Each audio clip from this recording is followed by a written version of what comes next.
How to strategize yourself as a salon owner to grow your profit past where you think possible. Hi, I'm Keela Swanson, and I am your host of the Profitable Salon Owner Podcast. And today I am hanging out with Jennifer Alvarez. What's up, Jennifer? How are you? I'm so good. Thank you so much for having me. I'm so excited. I'm really excited for our conversation today and what we're going to be talking about because I think that profit and growing and what do you do as a salon owner? And I know that owning a salon out there is a lot of work and there's a lot of moving parts and a lot of different ways to do it. And every TikTok video out there is telling you how to do one thing, and there's so many different avenues of what to do, how to do it, and how to accomplish it. So my conversation with Jennifer today is going to be largely around the success that she has had as a salon owner and just different strategies that she's traveled around the world. She's worked with Redken. She's met so many people, and we'll get into that one know more about you, Jennifer, but that is the conversation we're going to have today on just strategizing yourself as a salon owner to be able to make pivotal needle moving decisions in your salon to be able to grow yourself past what you think possible. So Jennifer, tell me more about yourself. So you've traveled around, you've met so many people. So tell me about your journey as a salon owner. Gosh, so I got into this industry back in 2000 when I was in high school. So as soon as I graduated high school, I had my license, and I was very young and immature. So it took quite a while for me to figure things out. But I learned a lot along the way, had a lot of mentors, which I think was definitely the key to catapulting me to that next level. And after being behind the chair for many years, in 2016, I decided it's time to start my own business. So I started a salon suite, and I hated it. I felt so isolated. I'm a people person. I love to teach. And from there, I was like, I need to build a team. So in 2016, started the suite. 6 months later, I started to hire people. Then as we were searching for the best place to go to, we found a cute 2-story house on a main street. 2019, we moved in and just been, hit the road running. That's amazing. So how many staff do you have now? Now there is, there's 9. Okay. There's 9 staff members. That's so cool. And are you cosmetology? Do you do hair? What do you do? All of it? What do you offer in your salon? Yeah, so we're a full service salon and spa. And our main focus is doing bridal and also hair extensions. Wow. Okay. So that's cool. Those are really niche down into things. Not a lot of salons offer those things. So that's really awesome. So in the conversation we're talking about today, so you have made some really big decisions. You just got out from behind the chair in August, you said? Yeah. So I retired behind the chair in August, which, I think a lot of people are questioning, should they do that? Should they not? It's really based on what is good for that person. And I really believed that it was my goal and mission to be the leader. And I felt really challenged being behind the chair serving customers because I was so distracted by all the other things that the salon owner needs to do. So in August, I said, that's it, I'm done. However, I will say it was a long process. It took about 2 years of scaling back and figuring out, what does this new role look like?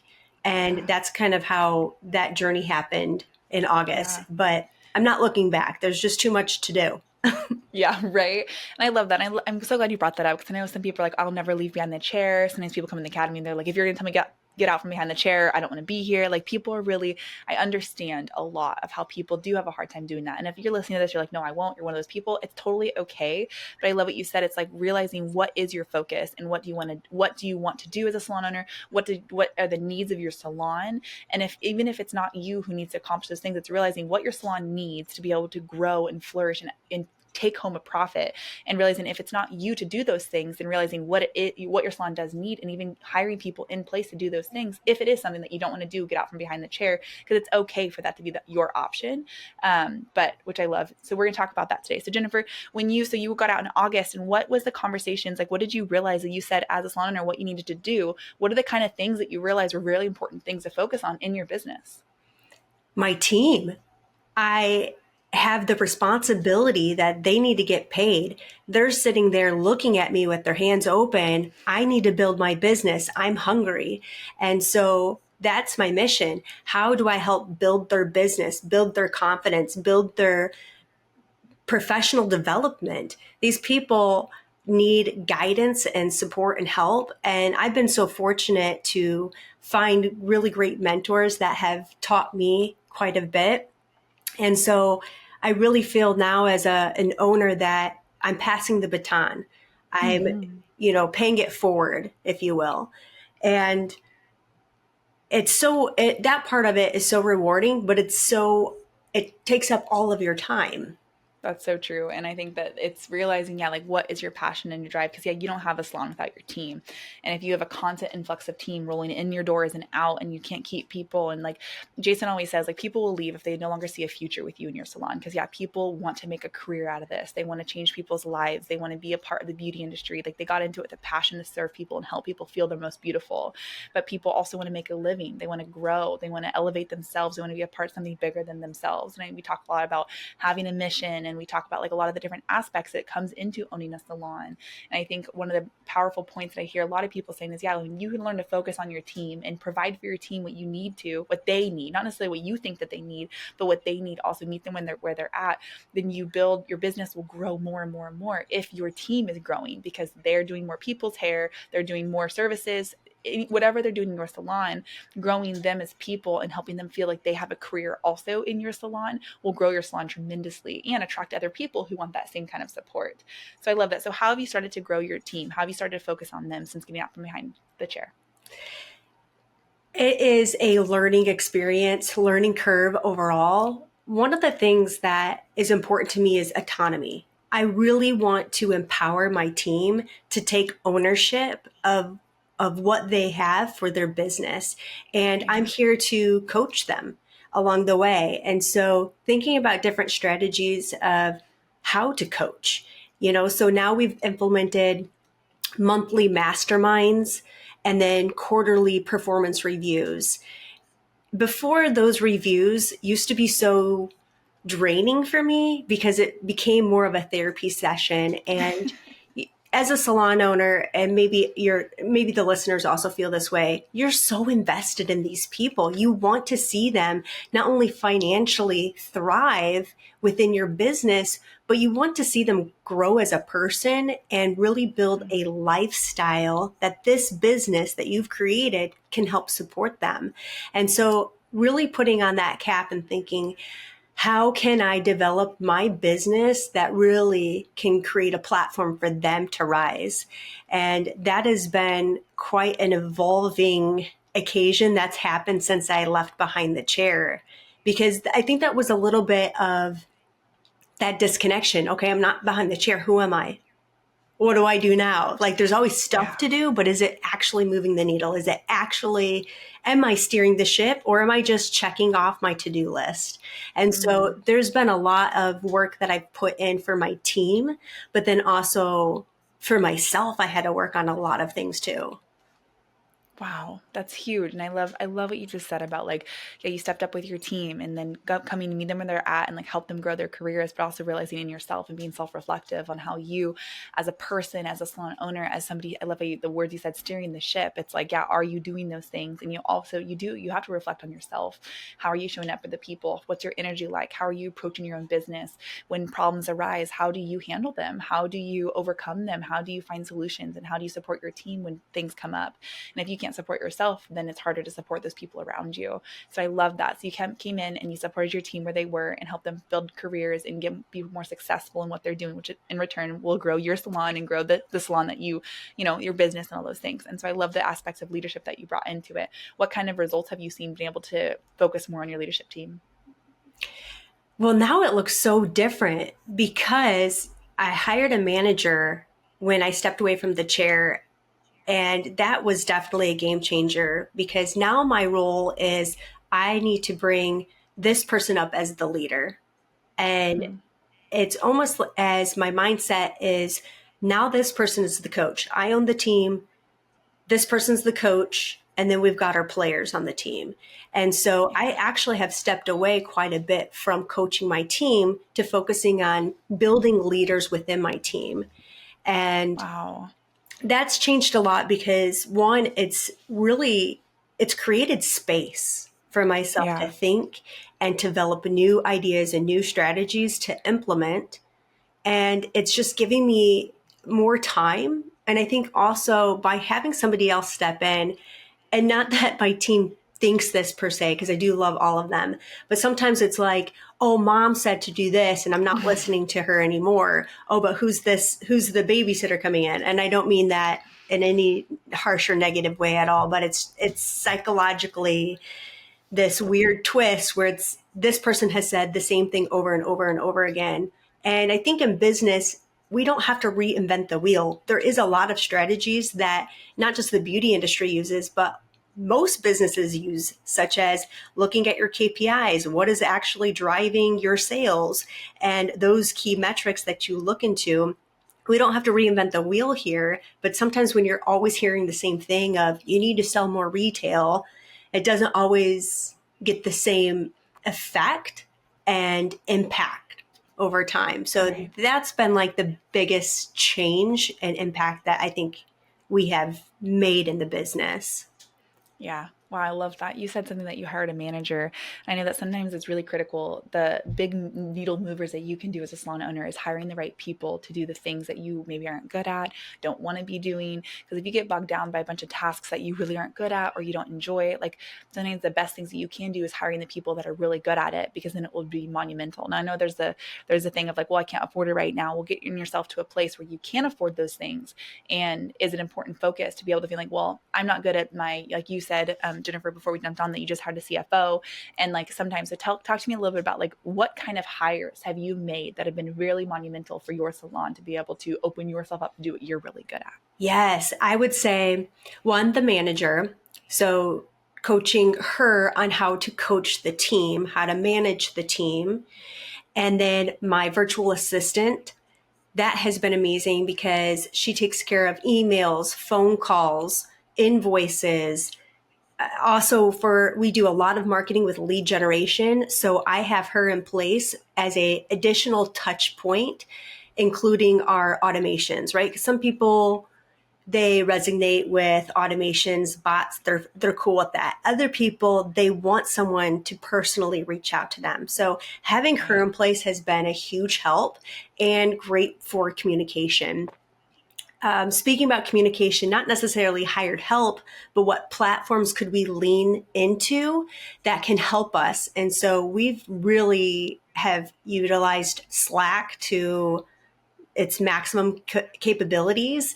And that has been super helpful, especially when I'm not in the salon. Like this week, I haven't been into the salon at all, which is Wow. such an amazing feeling as a salon owner, not necessarily needing to be at the salon, and that it can function on its own without burning to the ground. And and being able to like lean into technology in that ways of how can we communicate, how to keep things organized, that's been super a big impact for us. And then our newest company that we've added is our CFO, which is from True Profit. And I was really resistant to have somebody get into my books, my doing my bookkeeping, my reconciling of my account, but then also strategizing with me on all the money coming in and all the money coming out. Because if any of you are actually looking at your money and looking at how much is coming in and how much is coming out, it can be quite a nightmare. No And kidding. I would say since I've hired them on, they've been able to take over payroll, which for myself, it was really exciting at first when the team was small because I was saying to myself, oh my gosh, this is so cool. Like, look how much we're able to pay them. And then over time, it was occupying so much of my time and including like my mental state. I was sweaty and I didn't like it. Yeah. And I think that's the fun part of being a salon owner is you are in control. And so if you find something that you basically suck at or you don't like, find somebody else who's at least 80% as good as you can do it and let go of control. And that's really has been such a game changer for us. I would say those three: manager, VA, four, I should say, technology, and then my CFO. That's been a huge portion of the growth of our business. Yeah. Man, I love what you just said about technology, and I definitely want to dive into marketing because I know marketing is such a strong suit of you. So we'll definitely touch on that in a little bit. But dipping our toes into technology, and we've had a lot of conversations on the podcast in the past of how technology, like the world is evolving, and if you have needs in your salon, you're like, there's pain points of like this isn't functioning well, or I know some people are paying for so many different technologies, you don't realize that you may have one technology in your salon that can serve multiple purposes. And I love when you said Slack, you found Slack and you're utilizing it to the max because there's so much technology out there that can help you get more organized, help you market really, really well, and just do things in your salon that you don't have to necessarily do because of how upgraded automations are and AI and so many things out there that can be tools that you can utilize to further yourself as a salon owner, that you don't need to necessarily hire somebody. You just get a new software that does so many other things in your salon that can really benefit, which is what I really love about what you said about technology. So I really would love to dive into marketing. So you talked about marketing and how you're running campaigns and you're having some people, yeah, like the automations part of it. So talk to me about your strategy and marketing for your salon. So this definitely came from a pain point of, as I am hiring new artists who had zero clientele, we are on a main street, yet we don't have any walk-in traffic. Wow. We need customers in our chair. How do we make this work? And I would say one of my strengths is networking. When I first started, at least in the salon suite, I moved probably about 6 miles away, which took a good percentage, maybe even 30 or 40% of my current customer base didn't follow. So Wow. I had to rebuild all over again. And I had no fears about that because I knew I had the skills, but I also had the people skills. So being out in the community, networking, but that worked for me. Now, how am I going to get that to multiply for other team members? So I really had to learn marketing. And it wasn't really until probably pandemic, we closed the salon down, and I really put my head down and studied marketing. I worked with some coaches that talked about foot traffic, how to get more foot traffic into your business. And we learned about funnel strategies, lead generation, growing your email list. And so that's still very relevant. I think between what consumers are looking for and technology, it does rapidly, we've got so many advancements. But I think consumers are still looking for very similar things. And I think that there is also a lot of similarities of what was strong in 2020, what is still relevant today. Growing your email list is super important and sending out 3 emails a week. My motto is, when it comes to marketing, the squeaky wheel gets the oil. And so I am going to get in your face in every way possible because I want you to see us and experience what we have to offer in the salon. So lead generation probably is our biggest thing. And I think with marketing, it's 5 different tiers when it comes to marketing, and you can't put all of your eggs in one basket because you have to diversify your reach. That's huge. I love what you just said about you have to diversify your reach, and yeah, don't put all your eggs in one basket because it is. I think some people are like, well, I only have time for one thing. So they pick that one thing and they go ham on it.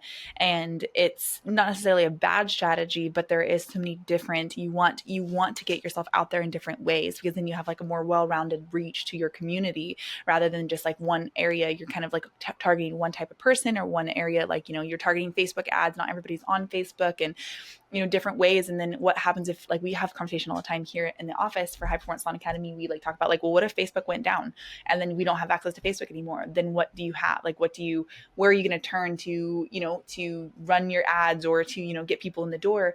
And we talk about even too, like, what if technology went away? Like, how would we be able to get people into the doors without having the amount of technology that we do? Because it is all on the internet, and the internet could go down. I remember one time when Facebook crashed for like 2 days.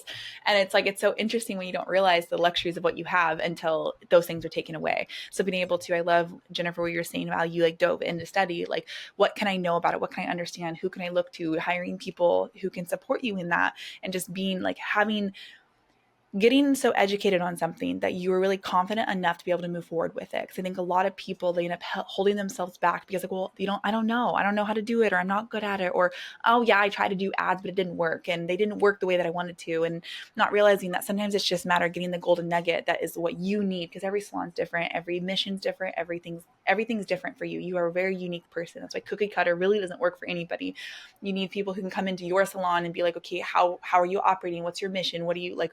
Where, because sometimes we get so blind to some things that are happening or going wrong, you don't even realize, like, oh well, you don't have this, or your website's not working really well, or you don't even realize what is missing that is really holding you back from what you can achieve in your salon.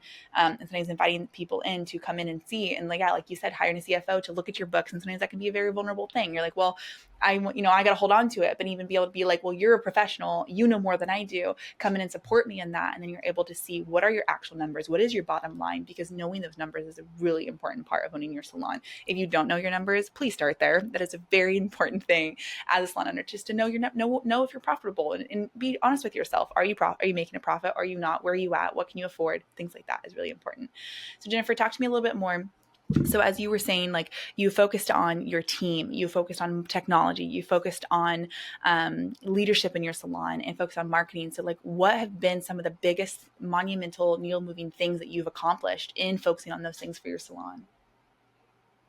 That's a great question. So are you asking as far as what has generated the most sales or has Yeah, increased our like, profit margin? yeah, And that like, how have you, in focusing on those things and focusing on what matters as a salon owner, or what's important to you as a salon owner, how have you really began to just, yeah, grow and see that profit come up, or see your the success and the feel and the culture of your salon really blossom? So as far as like specific things that we have recently implemented that has helped generate more sales, that has been really well, was we did sign up with Maya. Are you ready to increase your retention and revenue and convert website traffic to clients? Then you're ready for Maya. Maya creates better business relationships by pairing the right clients with the right beauty professionals. Use promo code HPSA for your first 2 months free. Visit joinmaya.com to get started. Ready to transform your business and improve your salon's profitability? With Lonza's 3-in-1 technology and intermixable shades, your hair color inventory is streamlined with limitless creativity behind the chair. Click the link below to unveil the secret to salon success. We're Forest, born on the salon floor and built for and by hair and beauty professionals like you. Forest is your marketing, your reporting, your reputation management. You need one easy-to-use system that does it all. Forest, together we grow. And we use that as a lead generation. And when it comes to marketing, okay, let me backtrack. So for instance, this year, what are my initiatives? What do I want the outcome to be? We want to increase our client count, increase our retail, increase our retention. So if I reverse engineer that, I have to think what needs to be in place so that we can see an increase in the sales, the client count, retail, and retention. So I'm constantly thinking about my end results, and this will also play into, how do I coach my team? Okay, they need coaching around dialogue. How do you actually recommend something? So doing competitions around retail, having them track their own KPIs on a weekly basis so they also see what is important. When we implemented Maya, that helped us increase our client count. And then by having my VA in place, we're able to have a higher conversion rate. So for instance, in what month was that? In April, we had about 111 people take the quiz. 30% of them converted into paying customers, which then resulted in over $7,000 in service sales. Now, we do have a higher average ticket maybe than some, given our demographic area. And we do hair extensions, which is the key to having a high ticket offer. But having that in place definitely has contributed. And then thinking about the client journey. What strategies can I put in place that we can get customers to come back in? So creating VIP boxes, coaching my team on signature consultations and a structured service flow, And if everyone can be on the same page with that and understand what's important, why it's important, those are the things that I'm really focused on. So I'm looking at a lot of different areas with that overall big picture of what does the business need this year to hit that next level? How do we hit 7 figures this year in our business? And it takes all of this. So I do feel like what's that guy? I'm the maestro. I'm up there trying to like orchestrate everything. There's a lot of moving parts, and I could not do it without the right people in place between the service providers, management, hiring other people, having, my high performance team with me. Like literally takes a village to make all of that happen. I know sometimes it can feel like a lot, and you're like, well, I know, but I can't do those things, or I don't know, or I'm just already burnt out. I don't even know where to start. I don't have big dreams. You've fallen out of love with your business. And one thing, like you mentioned, High Performance Salon Academy. So Jennifer is in our academy, and how long have you been in the academy for? I want to say since October. Okay. Right. So right after you got out from behind the chair, you joined. Yeah. Nice. So right at the right time. It was the right time. Absolutely. Yeah. And then sometimes, like, we have a whole community of salon owners who make these decisions every day, and they're fighting they're grinding to grow every single day. And they're doing, and having those people who have been there before you, who have accomplished the things, sometimes just knowing that it's possible is the motivation you need to be able to make the decisions to move forward. And sometimes I know that owning your salon, owning a business in general, can be really exhausting. It can feel really lonely because it's not a piece of cake. It's not easy, and you want to continue to grow. And I love what you said, Jennifer, about having really big goals. You're like, okay, this is what I want to do. And then you backtrack and you go backwards. It's something we teach a lot in the salon of like, what are you going for? And then now what are your steps and your milestones? Take your big dreams to little dreams until you know what you're doing tomorrow to be able to accomplish what you need to do. And you just keep moving forward, and you try something. Oh, that didn't work. Okay, try another thing. That didn't work. Talk to other people who've tried those things. How did it work for you? How did you implement it? What did you change? And having a support system like that is just huge. It's like, it's hard to do it alone. It does take a village. It takes, it's a good thing. You hear it a lot when it comes to parenting, but it really is. When you're owning a business, there's a lot of decisions to make. And a lot of people have gone before you who have current businesses or have, that $7-figure business, become that $1 million salon, and they're striving for something. And they've all been there. They've walked it. They failed. They've gotten back up. They've had walkouts. There's so many things that you can overcome as a salon owner that makes you better for it. And I think we teach all the time that Jason says, we will grow faster because we will fail quicker. And you can't be afraid to fail. You can't be afraid to make those decisions to get out from behind the chair if that's what you really want. And if it's not, then how do you hire the people who can accomplish the things that you need to really grow and move the needle as a salon? So Jennifer, what would be, so it says golden nuggets for those listening, what would be your golden nugget in terms of like what you would give them today to just move forward and progress as a salon owner? I would say that the best thing that I was able to do for myself is find people who have gone before me or who are doing really great things in their business. And the saying goes is you are equivalent to the 5 people you spend the most time with. And I really want to surround myself with really good people, nice people who can share their beliefs with me and encourage me, and maybe even shed some light into areas where they've gone and found success. And when they can share it with me, then I can try that too. And so that would be the most important thing that I could say. I mean, I know this isn't necessarily like a plug for High Performance, but I will say, if you guys have like an attendance award, I might win it. I am on every single call, Monday through Friday. And to me, that is so important because we talk about different strategies, whether it's like the profitable back bar, implementing a service fee. I mean, taking action is so huge, and being involved with a group of just super kick-ass people who are high-fiving each other, believe in each other, and together we are just making some massive shifts in the industry that look out. I mean, we are just doing some incredible things that I wouldn't be able to do what I'm doing today, I think, without the people that are currently in my life. So that's what I would say. Yeah, I love that. And I appreciate that. And if you are interested in more in the high performance, we don't always talk about that on the podcast, but it is what drives this podcast, what drives what we do. And our mission is to elevate the world's perception of the beauty industry. And I love this company. I love the people. The beauty industry is the best people. We have found the best people in the world to be able to hang out with and build community with. And we have our destination training coming up in 3 weeks from tomorrow. And it's like a big giant family reunion. And it's really fun to get all together and for a couple of days, just kind of strategize for days straight and just, yeah, like implement new things into where's the industry at, and as it's constantly evolving.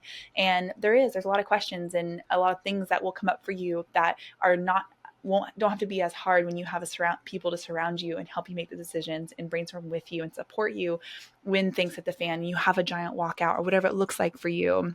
Whatever's happening. And so if you want more information, I'll put the details in the description. You can go find it there if you would like it. You can always text us support to the number in the description. We'd love to learn more, or to listen to you, talk to you, learn about your salon so we can come in and support you. Because again, no cookie cutter anything. It's about learning where you're at in your salon and being able to support you in that. So Jennifer, thank you for sharing your experience with us. And thank you for just offering where the focal points that you have focused on in your salon to be able to grow your profit and be able to grow yourself as a salon.